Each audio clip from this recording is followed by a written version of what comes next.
नमस्कार। Pushpa Meena, government college Bandikui, assistant professor sociology. आज हम बीए पार्ट सेकेंड ईयर के फर्स्ट पेपर के अंतर्गत सामाजिक अनुसंधान की प्रक्रिया के विभिन्न चरणों की चर्चा करेंगे। पिछले वीडियोज में हमने कुछ चरणों की चर्चा की थी कि सामाजिक अनुसंधान की प्रक्रिया एक निश्चित चरणों के अंतर्गत की जाती है, यानी स्टेप बाय स्टेप सामाजिक अनुसंधान को पूर्ण किया जाता है। उसके अंतर्गत हमने चर्चा की थी कि सबसे पहले हमें समस्या का चयन करना होता है। उसके पश्चात समस्या से संबंधित साहित्य का अध्ययन किया जाता है। समस्या से संबंधित इकाइयों का निर्धारण किया जाता है। उस समस्या से संबंधित प्राकल्पना का निर्माण किया जाता है और जो समस्या हमने ली है उसके किस क्षेत्र में उस समस्या का प्रतिनिधित्व ज़्यादा है या उस समस्या का सामना ज़्यादा लोग कर रहे हैं, उस क्षेत्र का निर्धारण कर लिया जाता है। क्षेत्र का निर्धारण करने के पश्चात अग्रिम प्रक्रिया होती है, हम सूचनादाताओं का चयन करें। सूचनादाताओं के चयन यानी प्रतिचयन के पश्चात हम उससे संबंधित तथ्यों का संकलन करते हैं। यानी तथ्यों का संकलन किन सोर्सों के द्वारा किया जाएगा, इसको निर्धारित किया जाता है।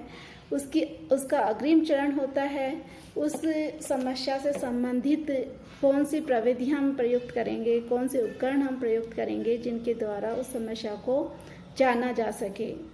इसके पश्चात क्षेत्रीय कार्य प्रारंभ होता है, यानी उपकरण प्रविधियों का चयन कर लेने के पश्चात, उनका पुनः परीक्षण कर लेने के पश्चात हम उन क्षेत्र का निर्धारण कर चुके हैं, उसमें अनुसंधानकर्ता का क्षेत्रीय कार्यक्रम प्रारंभ होता है तथ्यों के संकलन के माध्यम से।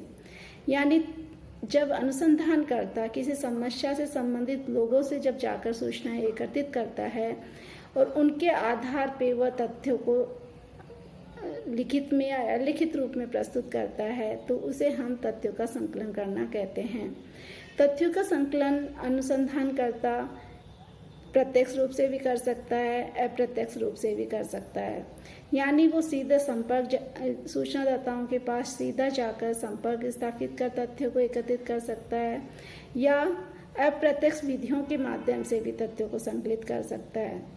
किंतु इसमें सबसे महत्वपूर्ण बात यह होती है कि इस अनुसंधानकर्ता को इस बात का स्पेशली ध्यान रखना पड़ता है कि जो तथ्य संकलित किए जा रहे हैं वह पूर्णतः पक्षपात रहित हों।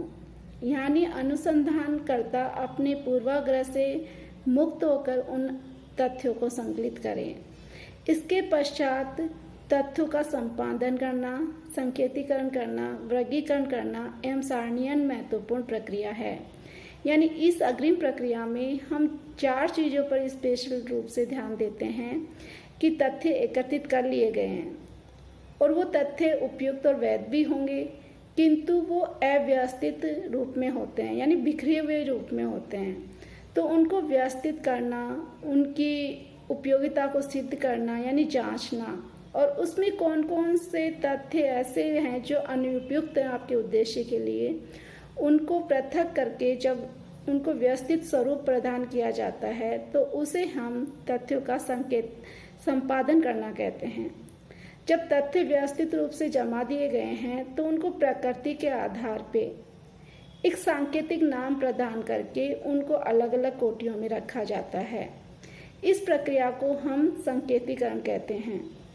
संकेतीकरण केवल शोधकर्ता को सुविधा प्रदान करने के लिए की जाती है कि अलग अलग विशेषताओं के आधार पे उनको अलग अलग कोटियों में रख दिया जाए। इसके पश्चात जब आपका सामाजिक अध्ययन किया जा रहा है उसका उद्देश्य क्या है और तथ्य जो एकत्रित किए गए हैं उनको अलग अलग श्रेणियों में विभाजित करके रखा जाता है। इसका फ़ायदा ये होता है कि इससे हम उद्देश्य और प्रकृति के आधार पे उन तथ्यों के जो हमें सूचनाएं प्राप्त की हैं उनको तो जान ही सकते हैं, साथ में ही उन तथ्यों के आपस में जो सहसंबंध है उनको भी जानना आसान हो जाता है। यानी वर्गीकरण करने से आपकी जो अनुसंधान कार्य है उसमें शुद्धता और स्पष्टता दिखाई देती है। इसके पश्चात हम सामाजिक अनुसंधान में सारणियन शब्द का प्रयोग करते हैं। सारणियन शब्द वैसे तो एक संख्यात्मक विधि के रूप में प्रयुक्त होती है, किंतु सामाजिक अनुसंधान में भी इसको प्रयुक्त किया जाता है, क्योंकि सामाजिक अनुसंधान में जो तथ्य एकत्रित किए गए हैं वो विभिन्न प्रकृतियों के आधार पर विभिन्न श्रेणियों में रख दिए गए हैं, जिसे हमने वर्गीकरण की संज्ञा दी।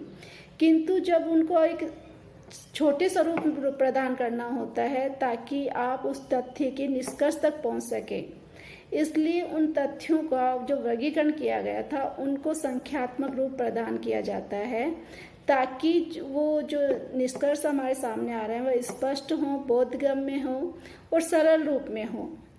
इसलिए उनका सारणीयन करना भी महत्वपूर्ण होता है। इस तरह से सामाजिक अनुसंधान में तथ्यों का संपादन करना, संकेतीकरण करना और वर्गीकरण करके उसका सारणीयन करना एक महत्वपूर्ण चरण माना जाता है। इसी चरण के माध्यम से हम नियमों को प्रतिपादित कर सकते हैं, नियमों का निष्कर्ष तक पहुंच सकते हैं। धन्यवाद।